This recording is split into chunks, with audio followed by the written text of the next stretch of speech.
In this module, we're going to be discussing domain names and more specifically keyword domain names. Domains are also known as URLs. URL stands for Unified Record Locator. A domain name is an alphanumeric placeholder that points to the specific location on the internet where someone can find your website. What are keyword domains? Keyword domains refer to domain names that contain the exact keyword or key phrase that someone has entered into a search engine. For example, someone searching in Google types train my parrot and they see this website, www.trainmyparrot.com, in the search results. In another example, the user types in cheap Las Vegas hotel and the search results include the domain name www.cheaplasvegashotel.com. Many opinions are had on how Google values keyword domain names. History shows they consistently rank sites higher for terms when the site is optimized from top to bottom around that one term. I have personally ranked high on page 1 for a term with 35 million competitors, primarily because I own the keyword domain name. So why are some domain names more valuable? Domain valuations are based on several factors.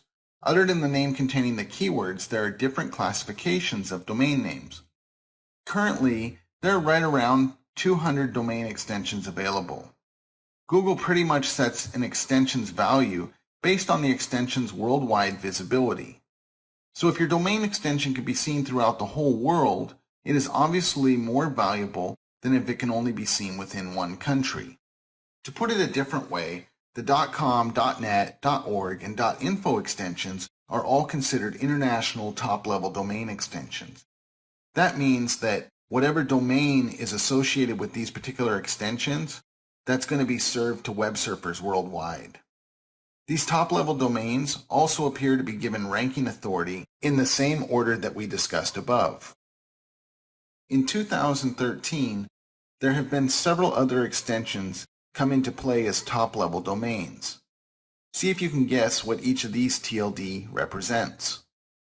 .arrow, .asia, .biz, .cat, .coop, .info, well, I think that one's already been around, .int, .jobs, .mobi, .museum, .name, .post, .pro, .tel, .travel, and .xxx.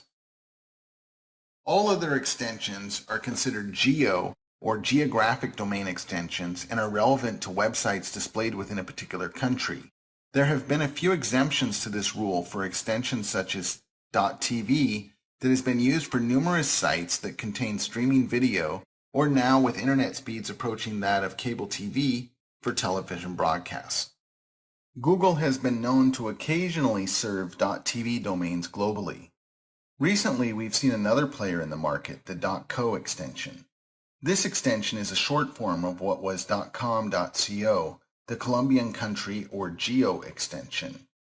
A few years ago, there was a scramble going on to pick up the available .co domains. Here's why. Google had not yet gone public with a decision as to how they would treat the .co domains. Were they going to be ranked as international TLDs, or were they going to be ranked as a geo local just to Colombia? If so, Colombia would be exporting its second most famous product since its last blockbuster from the 1960s. The year is now 2013, and at this point, this matter still seems undecided. There are rumors that people are ranking for .co domain names, but as of today, I still haven't seen one. Now let's talk about domains and how they're like real estate. Domain names are the next real estate gold rush. Although many of the domain names have been registered, there are still so many left available. It has been said that a domain name is only worth as much as the company behind it, and for random domain names with no commercial value, this may be true.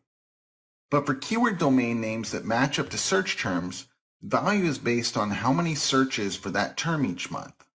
The internet and its components can be compared to real estate. Let's look at an analogy of how that would work. All available real estate would be compared to the internet. Your domain names would bear resemblance to raw land or a home site. The websites that you build behind your domains would represent investment properties, houses, apartments, etc. You see where I'm going with this? Then the products, services, and advertisements that you post on your website, well, those would represent your tenants, and the money you earn from these placements would symbolize their monthly rent. Now, here is why monetized domains are actually better than real estate. As a previous landlord and veteran of the real estate market, it's widely accepted among the .com crowd that domains are better than houses. Here's why. To get involved buying real estate, you have to bring usually at least $10,000 to the closing table. I know that there are no money down strategies out there that say you won't have to bring a dime to closing. Personally, I've walked away from the table with a check twice. That's 2 times out of 250 plus deals. But all the other deals require between $1,000 to $50,000 out of pocket to purchase the property. Keep in mind, this is for purchasing properties, not flipping contracts. When you purchase a new domain, your out-of-pocket expense is on average $10. Hence, your downside is $10 as well. When you buy a domain name and build a business, you have money at risk, but not nearly as much as when you buy real estate.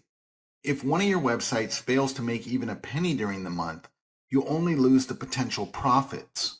But in the real world, if a tenant fails to pay rent, not only do you lose out on your profit, but you also have to come out of pocket for the mortgage, taxes, and insurance for that month. 1 or 2 months without rent, and you may have to evict. That's another $1,500. By the time you get that tenant out of your property, you're probably $6,000 in the hole. However, with your NicheBuilder based website, your downside is whatever you spend on the domain name, building your business, and your advertising. That's it. When you build a business online the way we show you, there really won't be a downside. If one source of traffic or monetization strategy dries up, you'll be able to focus on another traffic source or change profit models to keep your business going. One more score for monetized domains is that your monthly sales can be spread out over 20, 40, 100, or even thousands of customers. With real estate, you're generally dependent on the income of one individual, your tenant. That tenant's monthly rent represents 1/1 of your income for that property. If your website receives money from 100 or more customers every month, each transaction represents 1/100th or less of your total income. With websites, if a few less customers purchase in any given month, that's not a big deal. I'm happy to say that in one niche, my income is currently spread amongst more than 600 transactions each month. So each customer represents only 1/600th of my income. Comparing online real estate to physical real estate is a plus and minus comparison. While physical real estate is much more durable and tangible, online real estate is low maintenance, has a low cost of entry, and has much fewer regulations. Understanding the value of domain names is crucial to your success online. Once you have a few keywords identified, you need to check the availability of the matching domains. We do this either using NicheBuilder.com, GoDaddy, or Upname.com. And that research will be covered in the next video.